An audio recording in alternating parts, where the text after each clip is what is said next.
Assalamualaikum warahmatullahi wabarakatuh.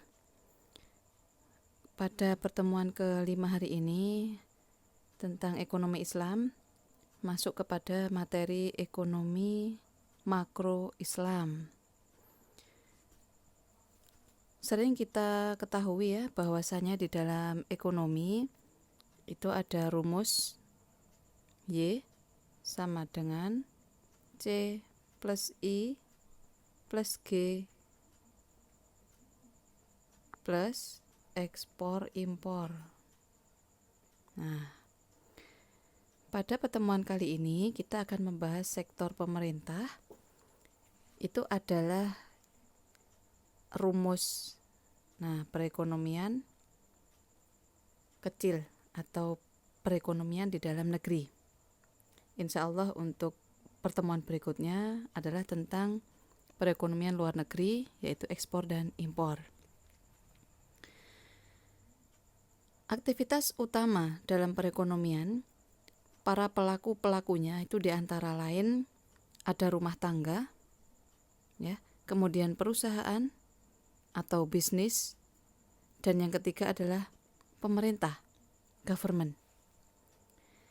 Nah, dalam perhitungan keseimbangan yang sering kita ketahui sebagai fungsi Y di sini, memiliki pengertian pengeluaran sekaligus pendapatan nasional. Ya. Pengeluaran nasional Y sama dengan C plus I plus G adalah jumlah yang dikeluarkan secara nasional melalui konsumsi publik, ya, untuk belanja, untuk konsumsi logistik makanan. I adalah investasi, itu adalah merupakan pengeluaran, misal untuk pasar modal, ya, atau investasi pada usaha bisnis. Dan G itu adalah government, yaitu belanja pemerintah untuk kebutuhan pemerintah. Sebaliknya dari fungsi Y yang bermakna pendapatan di sini, ya, jadi pemasukan yang didapatkan oleh nasional atau negara, yaitu adalah konsumsi, ya, konsumsi yang itu adalah masuk menambah pendapatan negara, plus saving. Nah, jadi investasi ini sebenarnya punya makna yang lain, yaitu saving atau menyimpan, ya, jadi menabung seperti itu termasuk saving. Dan T, nah T ini adalah tax, pajak, yang mana government expenditure itu adalah belanja, jadi pengeluaran, ya. Sedangkan tax di sini adalah dana yang masuk sebagai pendapatan nasional. Nah, kecuali jika ada tunjangan-tunjangan atau subsidi, nah itu bukan pendapatan, ya. Jadi subsidi, tunjangan itu kan sumbernya juga dari APBN yang bersumber dari tax atau pajak. Nah, yang masuk sebagai pendapatan itu adalah di luar transfer payment, ya. Jadi Y yang selalu kita ketahui di dalam perekonomian, di dalam rumusnya itu dimaknai sebagai PDB, ya, produk domestic product, atau sering kita mendengar PDB itu adalah untuk indikator perkembangan perekonomian suatu negara. Jadi misal Anda itu ingin melihat kesejahteraan ekonomi Indonesia itu bagaimana, meningkat atau menurun, bagaimana jika dibandingkan dengan pertumbuhan ekonomi negara lain. Nah, yang dimaksud pertumbuhan ekonomi, ya, itu adalah PDB. Di dalam rumus tadi sama dengan Y. Ya, gitu. Jadi Y sama dengan PDB. Nah, sebelum saya lanjutkan, PDB ini juga memiliki istilah yang lain yang berbeda makna, ya, yaitu PNB. produk nasional bruto atau gross national product GNP. Nah, atau GNP. Bedanya GDP dengan GNP ya adalah terletak pada kewarganegaraan. Nah, D ya di sini D domestik itu berarti mengartikan wilayah domestik, wilayah nasional. Jadi yang dihitung dalam GDP ya, di dalam Y ini ya, GDP itu adalah yang terjadi di nasional, yang terjadi di dalam negeri Indonesia. Baik oleh warga negara asli Indonesia atau orang-orang asing yang ada di Indonesia. Nah, itu semua dihitung dari GDP. Nah, jadi Anda bisa paham ya di sini dalam perhitungan perekonomian ya, Y sama dengan C plus I plus G. Jangan senang dulu apabila Y kita meningkat, karena bisa jadi yang meningkatkan Y di dalam negeri Indonesia itu bukan murni oleh warga Indonesia, tetapi dari warga asing ya, bisa jadi perusahaan asing, uang berasal dari asing. Nah, itu GDP. Bedanya dengan GNP adalah gross national product. N nasional ini adalah kewarganegaraan Indonesia dimanapun dia berada, ya, di dalam negeri ataupun di luar negeri. Artinya perhitungan Y sama dengan C plus I plus G, Y-nya itu adalah dari warga asli Indonesia dimanapun berada. Nah, jadi warga Indonesia yang mungkin di luar negeri, di Amerika, di Eropa, mereka punya usaha, punya pendapatan berapa, belanja konsumsinya berapa, invest dan savingnya berapa, nah itu masuk ke dalam perhitungan GNP ini. Sehingga seharusnya kita lebih senang ya secara teori apabila tingkat GNP, nah ya, tingkat GNP itu lebih besar daripada GDP. Nah, kenapa? Karena GNP ini adalah asli dari orang Indonesia dimanapun berada. Ya, jelas ya, ini untuk istilah GDP, GNP atau Y tadi untuk kalian pahami. Ya, karena ini rumus baku dan wajib untuk kalian pahami di dalam belajar ekonomi. Nah, saya lanjutkan. Ya, 3 pelaku utama dalam aktivitas ekonomi tadi ya, household, rumah tangga, firms, perusahaan atau government, pemerintah. Nah, sektor pemerintahan mempengaruhi PDB ya, yang tadi disebutkan oleh istilah Y. Nah, melalui 3 komponen. Jadi kesejahteraan, peningkatan perekonomian suatu negara itu dipengaruhi oleh 3 komponen. Yang pertama adalah yang menambah permintaan. Apa itu? Government expenditure, belanja pemerintah. Sehingga jika salah satu di antara ketiga fungsi Y ini ya meningkat, maka otomatis Y meningkat. Konsumsi meningkat, Y pasti meningkat. I meningkat, Y juga meningkat. Nah, di sini government meningkat, maka Y juga akan meningkat dari sektor pemerintah. Jadi meningkatkan belanja. Nah, yang kedua adalah sebagai pengurang permintaan, yaitu pajak atau tax. Ya, itu kebijakan fiskal, tax oleh pemerintah. Kenapa mengurangi permintaan? Semisalnya begini, kita memiliki pendapatan. Nah, pendapatan yang kita miliki itu sekian persen dipotong untuk membayar pajak, maka kemampuan belanja kita otomatis akan berkurang. Nah, itulah yang mengurangi permintaan. Nah, kemudian saya lanjutkan. Yang ketiga adalah transfer, yaitu zakat. Tidak menambah permintaan, tidak juga mengurangi permintaan, ya. Nah, demand. Nah, transfer, ya, zakat ini seperti yang sudah kita pelajari tentang zakat, bahwasanya zakat itu adalah dari orang yang berlebihan, ya, atau surplus, diberikan kepada yang berkekurangan. Nah, sehingga tidak ada penambahan secara belanja, tidak juga mengurangi. Jadi hanya transfer. Ibaratnya bagi orang yang sudah berlebihan, uang yang dibayarkan untuk zakat adalah harta yang menganggur.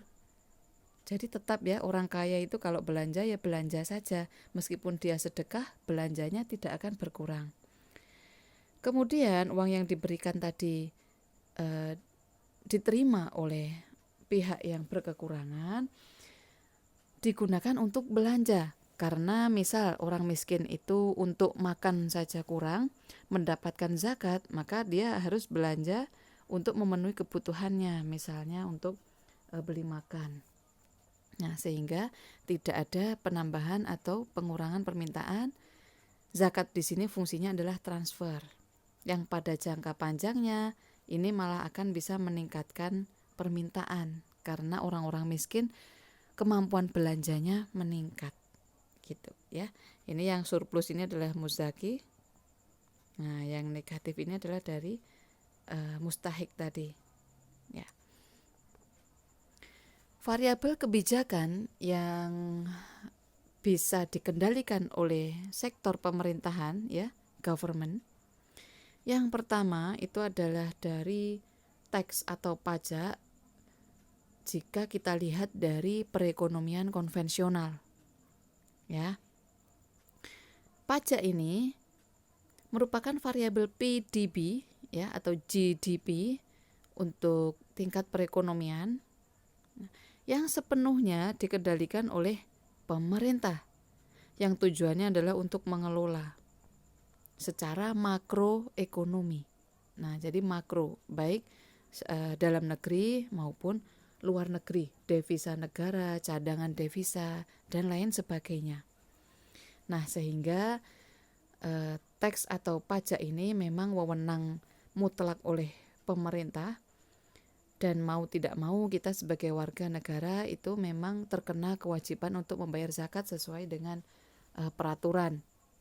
Nah, yang kedua, dari sudut pandang perekonomian syariah atau ekonomi Islam, variabel kebijakan oleh pemerintah ini adalah zakat. Nah, zakat di sini adalah wajib, ya, bagi umat muslim, telah ditetapkan oleh Islam, hukumnya wajib. Sehingga zakat ini sebenarnya bukan masuk kepada ranah kebijakan pemerintah, tapi karena ini sudah merupakan tanggung jawab dan wajib yang harus kita tanggung jawabkan di hadapan Allah di akhirat nanti. Nah, jadi sebenarnya jika pajak itu wajib, zakat itu di atasnya wajib, ya, dunia akhirat. Nah, akan tetapi bagaimana realisasinya itu tidak bisa lepas dari bagaimana cara pemerintah mengelola zakat.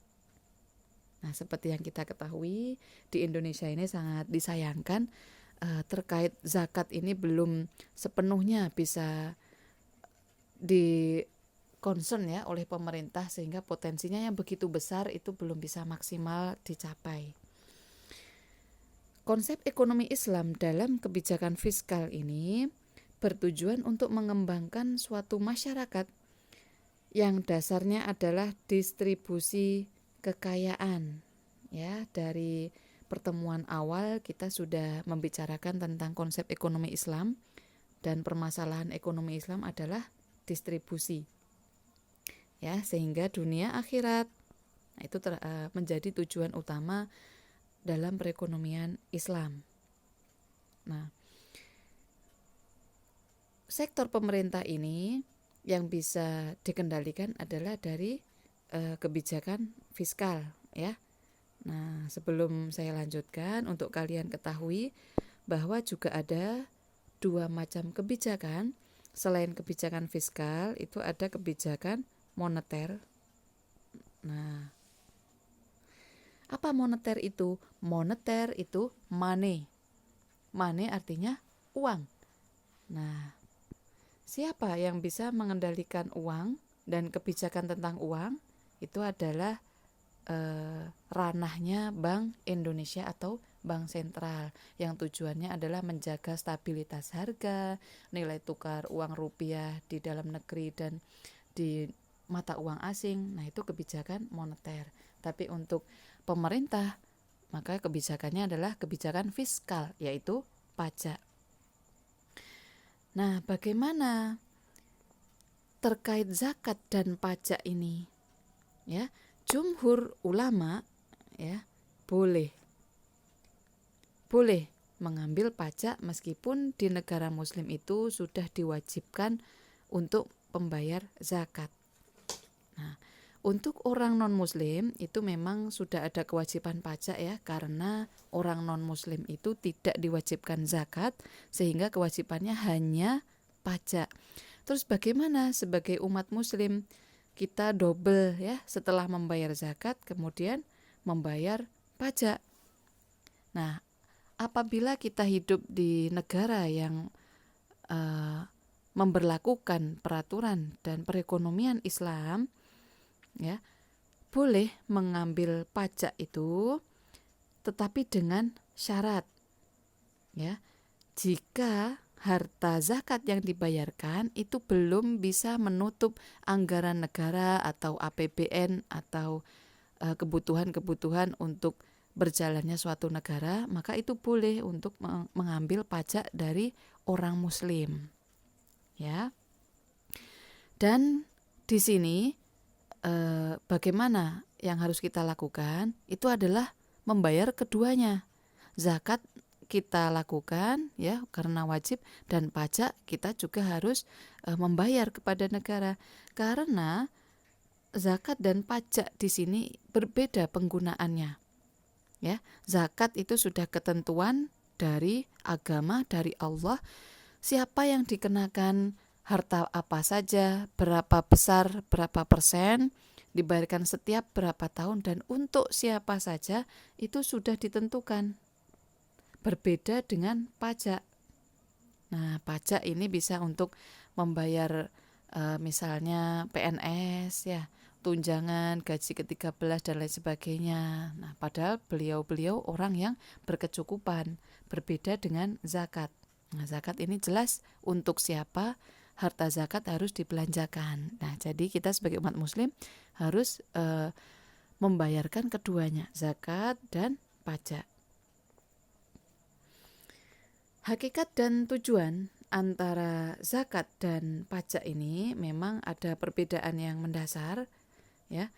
Zakat adalah ibadah kepada Allah yang apabila kita tidak menunaikannya, maka itu menjadi tanggung jawab kita di akhirat nanti, ya.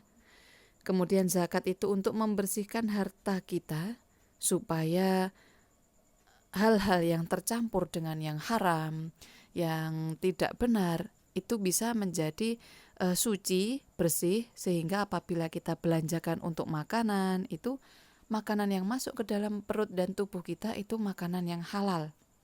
Nah, kepada orang yang berhak ya zakat itu, kepada yang fakir dan miskin. Tujuan zakat di sini adalah mencari keberkahan, jadi bukan untuk menambah kekayaan ya. Jadi tolong diluruskan. Berkah itu pengertiannya luas. Berkah itu bukan berarti kaya, ya. Berkah itu maknanya adalah kedamaian dan sejatinya kebahagiaan yang dapat di dunia dan akhirat. Jadi bisa dikatakan tidak berkah apabila gajinya tinggi, rumahnya besar, mobilnya banyak, tetapi dalam hidup tidak tenang, tidak damai, sakit-sakit, ya, sakit menahun, kemudian dikaruniai anak keturunan itu yang tidak taat. Nah, itu artinya tidak berkah seperti itu. Nah, dan zakat dibayarkan selama masih mampu, ya, sesuai dengan haul dan nisab sesuai aturan zakat. Berbeda dengan pajak, ya. Pajak ini adalah kepada negara kewajibannya. Nah, ketentuan-ketentuannya mengikuti kebijakan negara. Tujuannya adalah APBN, ya, menambah kas, menambah pemasukan untuk mengoperasikan dalam berjalannya suatu negara untuk menutupi kekurangan, ya. Dan pajak itu disebut suatu beban, ya, karena perhitungannya itu didasarkan kepada hasil penjualan atau omset, berbeda dengan zakat. Zakat itu diambilnya dari harta yang bersih. Nah, sedangkan pajak itu dari penjualan atau omset, jadi pendapatan kotor. Nah, itu seringnya dianggap sebagai beban, ya. Berikutnya, bagaimana peran pemerintah pada masa Islam, ya. Imam Nawawi berusaha membatasi pajak. Nah, ini tadi yang saya sampaikan. Pajak itu dibatasi, ya. Hanya apabila negara itu mengalami kekurangan, ya. Saya ulangi, pajak itu boleh jika negara itu mengalami kekurangan atas dana zakat yang dimilikinya. Ya, berbeda dengan konsep negara kita yang mengacu kepada anggaran negara defisit. Artinya apa anggaran defisit itu? Anggaran defisit itu artinya setiap ajuan anggaran, ya, baik dari wilayah, provinsi, kementerian dan lain sebagainya, ya. Apabila kurang, tidak sesuai dengan ajuan anggaran atau TOR atau proposal, ya, simpelnya, maka itu dicarikan dana. Misalnya dari pajak, kalau kurang pinjam ke luar negeri, hutang. Nah, dan bukan suatu prestasi, ya, tidak dianggap suatu prestasi apabila dalam kementerian atau provinsi atau pejabat negara dalam melaksanakan program kerjanya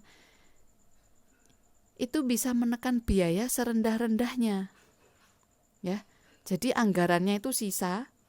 Nah, itu tidak dianggap sebagai suatu prestasi. Nah, itulah yang aneh. Padahal seharusnya kita bisa mencukupkan kebutuhan itu dari dana yang ada. Ya, itu kebalikan dari anggaran defisit. Seharusnya kita mencukupkan diri atas dana yang ada, ya. Tetapi berkebalikan, negara kita malah mengacu pada neraca anggaran defisit. Jadi anggaran ajuan dari bawah itu dicarikan dananya sampai berhutang ke luar negeri. Nah, sayangnya seperti itu, ya. Kemudian Ibnu Khaldun mengemukakan teori bahwa tingkat pajak yang terlalu besar itu akan menurunkan semangat berusaha, berbisnis, ya, wirausaha, sehingga perekonomian itu akan stagnan, ya. Itulah yang membuat banyak pengusaha bisnis itu jika sudah besar kemudian ada pemecahan nama, ya. Jadi misal Bapak A memiliki perusahaan induk. Nah, ini cabangnya banyak, misalnya ada cabang 1 dan cabang 2. Nah, cabang 1 itu diatasnamakan istrinya misalnya. Cabang 2 diatasnamakan anaknya. Nah, apabila cabangnya sudah sampai 100 cabang, itu bisa jadi diatasnamakan karyawan-karyawannya. Kenapa begitu? Untuk menghindari pajak yang progresif. Nah, sehingga dapat pajak yang murah. Nah, sebegitu membebaninya, ya, pajak itu. Jadi membuat perekonomian itu stagnan. Nah, Kemudian ini adalah contoh suatu negara berlandaskan perekonomian Islam dari sisi penerimaan dan pengeluaran, ya. Maka negara itu memiliki sumber yang utama adalah dari zakat, kharaj, ya, pajak tanah, jizyah, pajak dari orang-orang non-muslim, dan ausr. Nah, dan itu yang bersifat wajib. Yang bersifat sukarela ada infak, sedekah, wakaf, dan hadiah, ya, atau hibah. Dan yang kondisional misalnya seperti khums. Khums itu 1/5 atau 20% itu atas barang temuan. Misalnya seperti harta karun. Nah, itu masuk 20% ke penerimaan negara. Ya, baru pajak, ini di sini kondisional loh ya, pajak itu di negara Islam. Jadi bukan pada wajib. Keuntungan BUMN, ya, dan lain-lain. Kegunaan atau pengeluaran dana negara pada perekonomian Islam itu adalah untuk maqasid syariah, yaitu kebutuhan dasar untuk warga negaranya, ya. Ingat ya, maqasid syariah, agama, jiwa, ya. Jadi untuk kesejahteraan jiwa, sembako misalnya, kemudian akal. Jadi harus sekolah, yang SD itu semuanya gratis misalnya, ya. Kemudian untuk keluarga atau keturunan, nah itu hendaknya ada tunjangan BPJS misalnya, itu ditanggung oleh negara. Dan yang kelima terkait harta, itu bisa misalnya ada UMK, ya. Jadi upah minimum gitu misalnya. Ya, itu kebutuhan dasar. Kesejahteraan sosial, pendidikan, infrastruktur untuk negara, ya. Jadi bukan dipaksakan infrastruktur itu harus keren dan modern sehingga menghabiskan penerimaan. Nah, itu seharusnya nomor sekian ya setelah kebutuhan dasar sosial dan pendidikan. Dan tentunya di sini ada fungsi dakwah itu dibiayai oleh negara. Jadi jangan sampai seorang umat muslim itu dia berjuang di jalannya Allah tetapi kehidupannya begitu memprihatinkan, ya. Itu tidak mungkin di negara Islam karena dijamin oleh negara. Nah, kemudian pertahanan, keamanan, ya, militer. Nah, kebijakan pemerintahan Islam menetapkan anggaran pendapatan, untuk kalian ketahui itu tidak sedikit. Jadi Anda jangan beranggapan ya, misal, wah negara kita ini sebenarnya penerimaan pokoknya dari zakat saja. Terus kalian pesimis, pasti sedikit nanti gitu ya. Jangan salah. Ini hanya sebagian. Ya, jadi luar biasa. Bahkan di Arab Saudi itu ada harta abadi. Nah, itu adalah wakafnya Utsman bin Affan yang sekarang menjadi Hotel Utsman bin Affan. Luar biasa. Nah, itu sebagian memang masuk kepada sosial karena wakaf, ya. Tetapi wakaf Utsman bin Affan ini juga kontribusi terhadap penerimaan negara hingga ribuan tahun sampai sekarang. Bayangkan. Ya. Nah, itulah masing-masing punya ini ya, pengertian, nanti bisa kita pelajari bersama-sama. Nah, bagaimanakah sesuai syariah Islam itu negara memiliki kewajiban atas rakyat dan umatnya? Rasulullah Shallallahu Alaihi Wasallam bersabda bahwasanya seorang imam atau khalifah fil ard adalah pemelihara dan pengatur urusan rakyatnya dan akan diminta tanggung jawabnya di akhirat nanti. Ya, jadi sungguh Allah akan meminta pertanggungjawaban dari setiap pemimpin atas siapa dan apa yang dipimpinnya. Nah, sehingga dia itu apakah amanah, ya, tujuan untuk maslahah dan falah, nah, ataukah menyia-nyiakan atau bahkan menzolimi rakyatnya. Nah, jadi berat ya, seorang pemimpin itu harus menjalankan kewajibannya dan tanggung jawabnya terhadap rakyat. Baik, cukup sekian saya akhiri. Insya Allah pertemuan berikutnya kita bahas makroekonomi Islam dari sektor luar negeri. Akhirul kalam, wassalamualaikum warahmatullahi wabarakatuh.